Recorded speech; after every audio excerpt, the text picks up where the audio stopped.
President Donald Trump has accused congressional Democrats of leaking classified information about the recent U.S. military airstrikes on Iran's nuclear facilities and called for them to be prosecuted. So what's the leak in question? A preliminary damage assessment done by the Defense Intelligence Agency on U.S. airstrikes in Iran's nuclear facilities, saying that the recent strikes under America's Operation Midnight Hammer may not have had any severe impact on Iran's nuclear program, as initially claimed by the administration and the US president himself. The leak has infuriated Trump and top defense officials from Pentagon, including Defense Secretary Pete Hegseth, who argue the report was incomplete and prematurely publicized.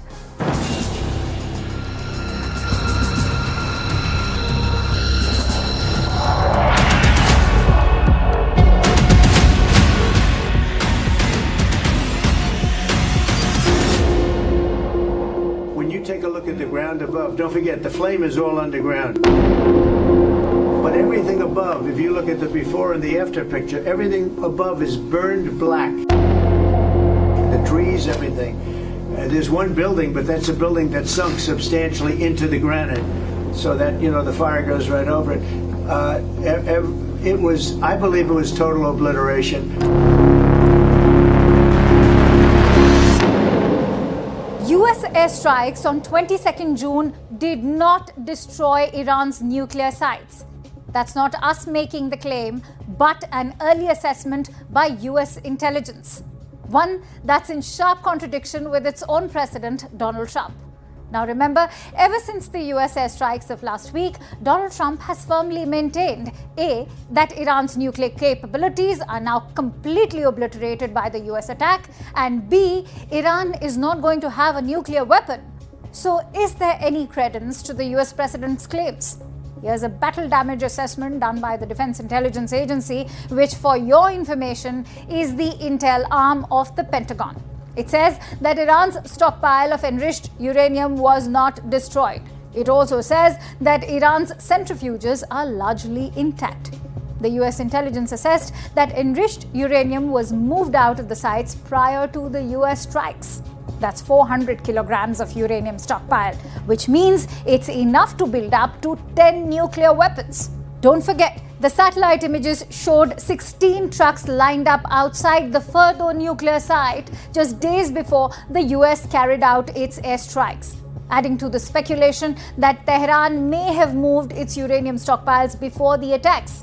The claim has been confirmed by the US Vice President J.D. Vance in an interview to ABC News. Vance said that the Trump administration will engage with Iran regarding its enriched uranium that went missing post-US airstrikes. Interestingly, Donald Trump has blasted CNN, New York Times, and MSNBC, calling them fake news and gutless losers. Reason? Trump believes they downplayed the success of the United States strike on Iranian nuclear facilities at Fordo, Natanz, and Isfahan. You're gutless losers. I say that to CNN because I watch it. I have no choice. I got to watch that garbage. It's all garbage. It's all fake news. But I think CNN is a gutless group of people. And the people that run it, nobody even knows it's been sold so many times. But the people that run it ought to be ashamed. Yet, the White House has acknowledged the existence of intelligence assessment, but said they disagreed with it. To quote the White House Press Secretary Caroline Leavitt, this alleged assessment is flat out wrong and was classified as top secret, but was still leaked to CNN by an anonymous low-level loser in the intelligence community. The leaking of this alleged assessment is a clear attempt to demean President Trump and discredit the brave fighter pilots who conducted a perfectly executed mission to obliterate Iran's nuclear program. Everyone knows what happens when you drop 30,000-pound bombs perfectly on their targets: total obliteration. Now, the US Defense Secretary Pete Hegseth has also bolstered his president's claims. He said, and I quote, saying that the bombs were not devastating is just trying to undermine the president and the successful mission. So why is the Pentagon's Defense Intelligence Agency at odds with the US president?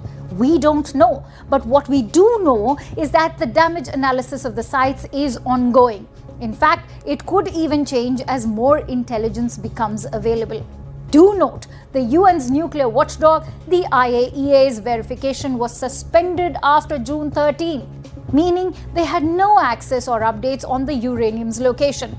Many analysts believe that Iran's aim is strategic deterrence, and keeping the uranium safe ensures it retains nuclear leverage and the ability to restart its program rapidly. For nearly 2 decades, the US intelligence agencies have concluded that Iran does have a program to enrich uranium. But more importantly, it has never actually built any atomic bombs. It is an assessment that has been at the core of their intelligence reporting on Iran since at least 2007. This has led to constant debates over the significance of Iran's uranium enrichment program versus weapons of mass destruction and bomb building. Iran's reluctance to build a bomb while still maintaining the threat of a nuclear program has clear parallels with Iraq's dictator Saddam Hussein. Saddam got rid of his programs to develop nuclear, chemical, and biological weapons in the 1990s.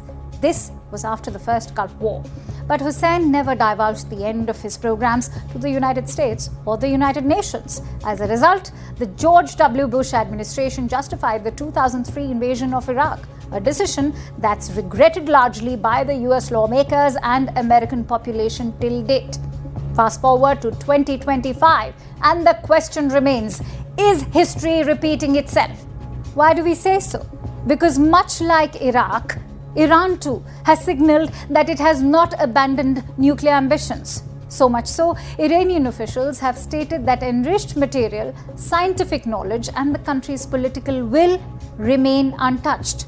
In fact, concealment has strengthened Iran's bargaining power in future talks by creating pressure without open escalation. Moreover, Tehran's refusal to cooperate with the IAEA and hints at exiting the Non-Proliferation Treaty indicate a shift towards a more openly defined nuclear posture. All indicate Iran's preparedness against military intervention. That begs the question, is a military conflict with Iran the solution to Iran's nuclear threat? And so it was this conflict which also gripped the NATO summit at this year, where allies agreed to dramatically increase their defense spending targets to 5% of gross domestic product, a plan that Donald Trump has long championed as a big win for the United States now.